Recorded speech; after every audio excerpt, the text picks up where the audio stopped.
What's happening, Wargamers? Welcome to the After Action Report. And Troop, I think that was probably one of our most violent games we've played.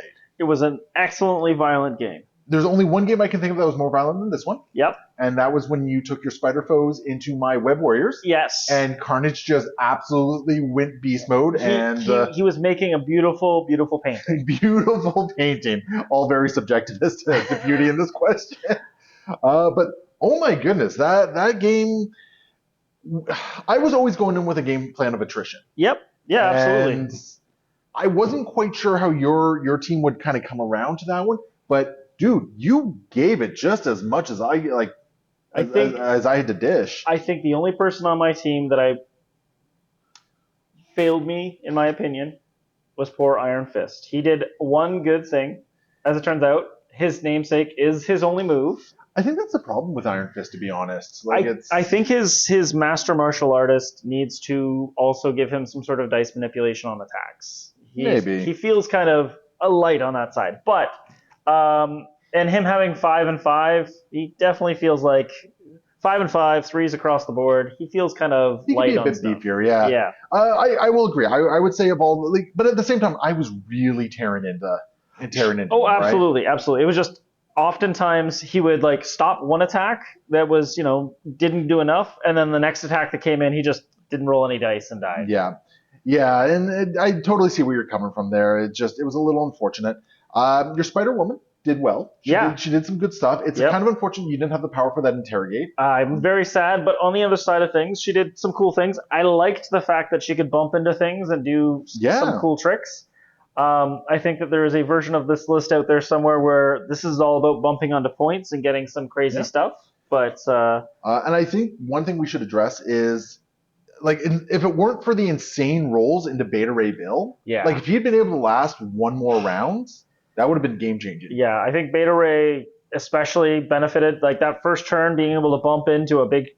Oh my goodness.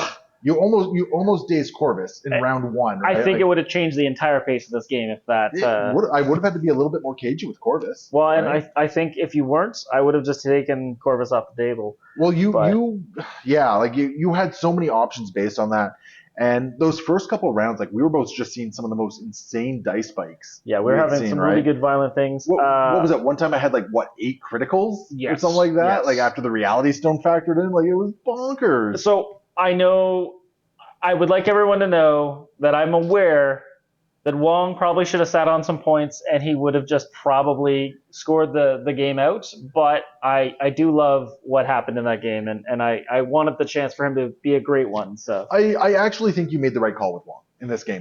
I think this game was going to be decided by attrition, more or less anyway. Yeah. It was never going to be scored out. Yeah.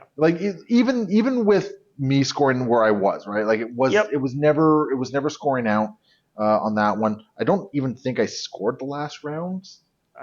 No, you didn't. No, but I think you. So maybe I should have been at 15. Yeah. Maybe I should have been at 15. But either way, I wasn't. This game was going to end with attrition. So I think bringing Wong into the fight was cool.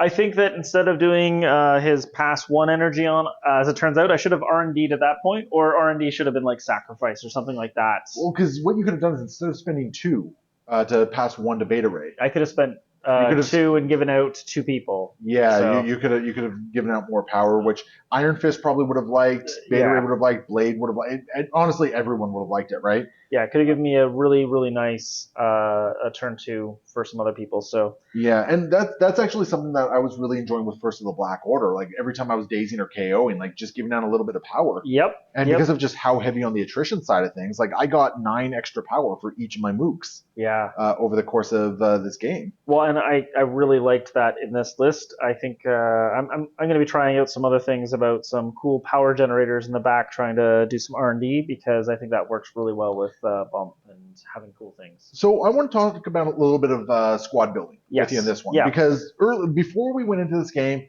I was actually really expecting to see Psylocke and not Spider-Woman. She was on the short list. I really want to see her in Midnight Suns, but I also want to see Spider-Woman. I think between long movements and bumps, she is going to be an objective winner in every way.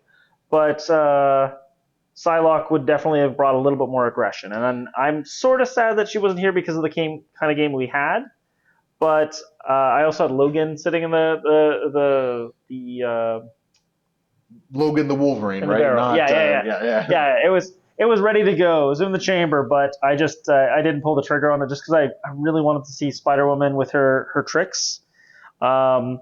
And she did some work for you. Like, no, I'm not going to deny that. She did do a little bit of work for you. I'm just like, and this is obviously like afterthought and all that sort of stuff.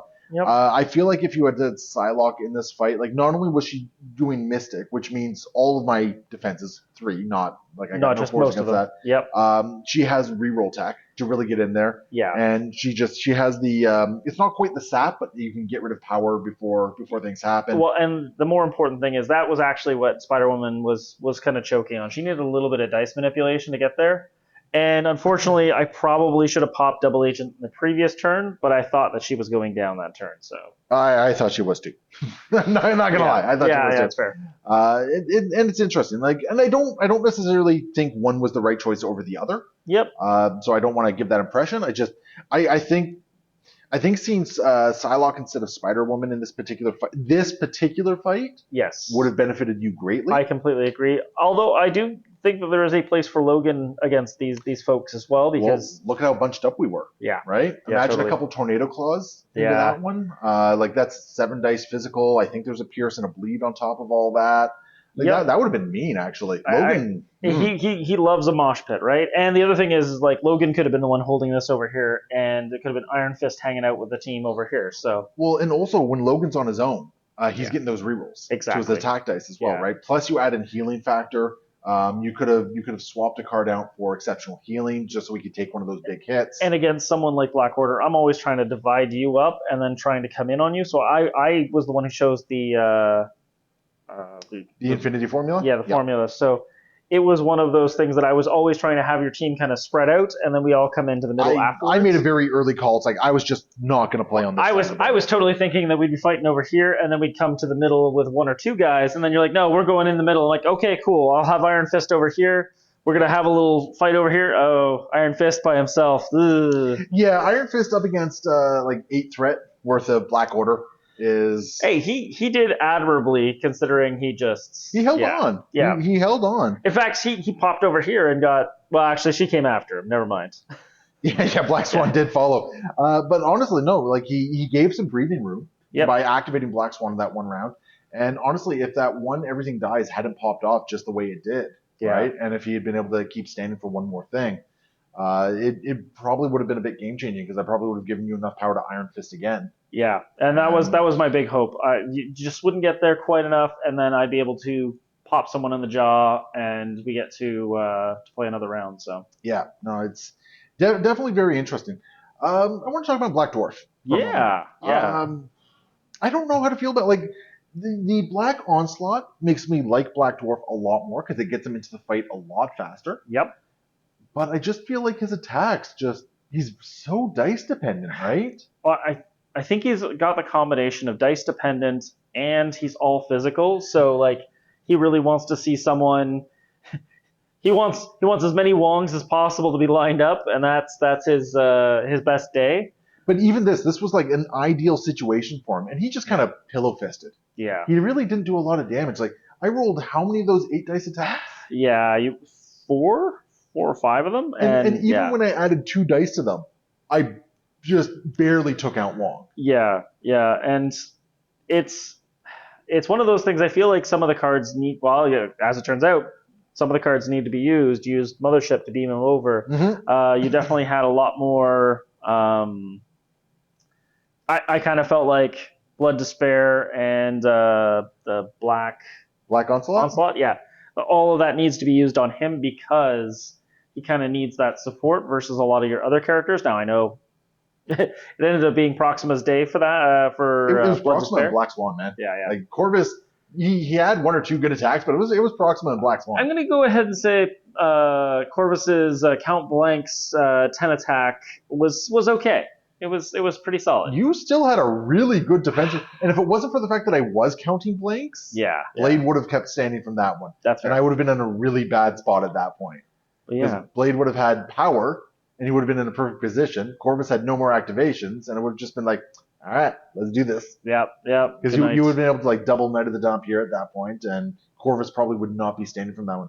Yeah. Let's talk about that. That was disappointing. That Yes. one when you did, what was it, the katana into Knight of the Dampier. Yeah. And it was just, you rolled 3 skulls. Yeah, and yeah, it was just not good enough, and yeah. By all rights, I think you should have had Corvus in that role. Sure.